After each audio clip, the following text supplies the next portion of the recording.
Al despertarse, se encontró a sí mismo sentado sobre la cama, al parecer mirando hacia un punto fijo.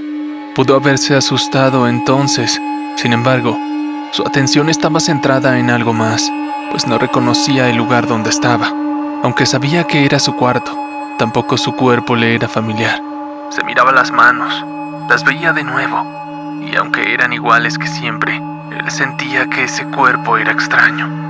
Incluso la mujer que le acompañaba desde hace 10 años le parecía desconocida a la vista, pero un sentimiento de apego hacia ella le incitaba a confiar y contarle lo que pasaba, aunque a la mañana siguiente el hombre olvidaba todo. Para mostrarle lo que estaba pasando las últimas noches, ella sugirió poner una cámara. Así lo hicieron, puntualmente. A las 3:30 de la mañana, él estaba ya sentado, desconociendo todo lo que le rodeaba y realizando la misma rutina. Su esposa estaba tan ansiosa de mostrarle lo que ocurría, que solo pudo esperar a que el hombre posara su cabeza en la almohada de nuevo para despertarlo y mostrarle el video. Fueron a la sala de estar, corrieron la filmación, y en un par de minutos, también corrieron ellos. No quisieron mirar atrás, ni siquiera volver por sus cosas. El impacto de ver un grupo de figuras grisáceas acercando extraños objetos mientras se paseaban alrededor de la cama fue más de lo que podía soportar. Mientras unos armaban y desarmaban sus cuerpos en cuestión de segundos, otros tomaban cosas de la habitación, las reemplazaban con una materia viscosa, y en cuestión de segundos, esta tomaba la apariencia del objeto sustraído. El terror de saberse pieza de experimentación les carcomía las entrañas.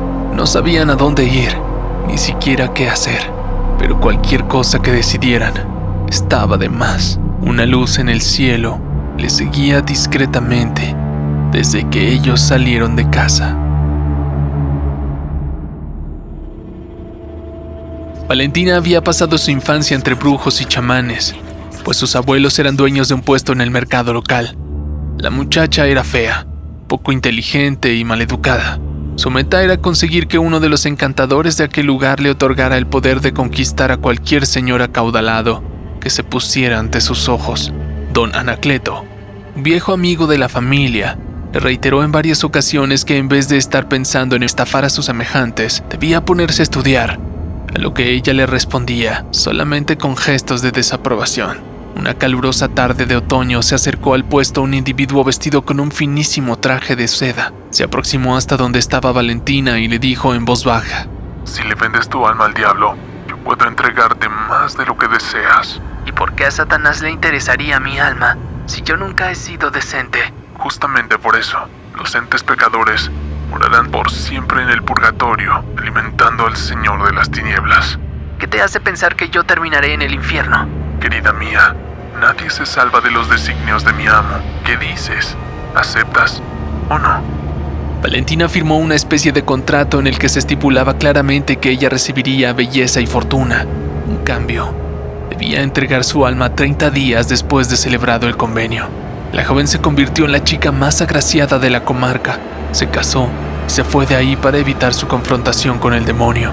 No obstante, un año más tarde, este logró ubicarla y la teletransportó hasta las profundidades del Averno. Por tu osadía de tratar de engañarme, tendrás un castigo ejemplar. Belcebú dejó escapar de sus cuernos unos rayos de color verde, mismos que convirtieron a Valentina en una mula a la que le faltaba la cabeza. De su cuello brotaría un sonido muy similar al rechinido de los caballos y borbotones de lava volcánica. Por último, antes de devolver a la muchacha a la tierra, el diablo le dijo: Si consigues galopar por una noche de luna llena por 7 pueblos distintos sin ser vista, la maldición se acabará. Por el contrario, si no lo logras, en menos de una centuria, serás enviada al purgatorio por siempre, para ser pretendida por mí hasta que el universo vuelva a contraerse. De eso que les cuento ya han pasado más de 90 años, y desde luego, la mula sin cabeza no ha logrado su cometido, debido a que cada vez que cruza el 6.º pueblo, las luces que salen de su cuello se vuelven más y más brillantes para que los lugareños puedan verla a grandes distancias.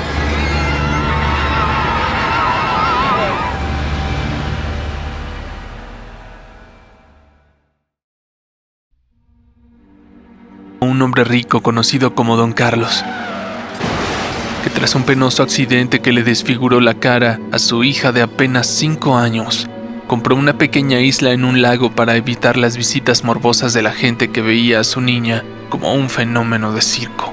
A pesar de todo el dinero que tenía, no le sirvió de nada, pues doctor tras doctor le dijeron que el caso de su hija estaba perdido.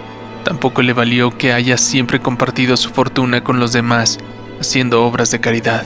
Cierto día, llegó a orillas del lago un hombre muy anciano, que tras la negativa del señor a recibirlo, no tuvo más que dejarle el regalo que le traía desde muy lejos con un balsero.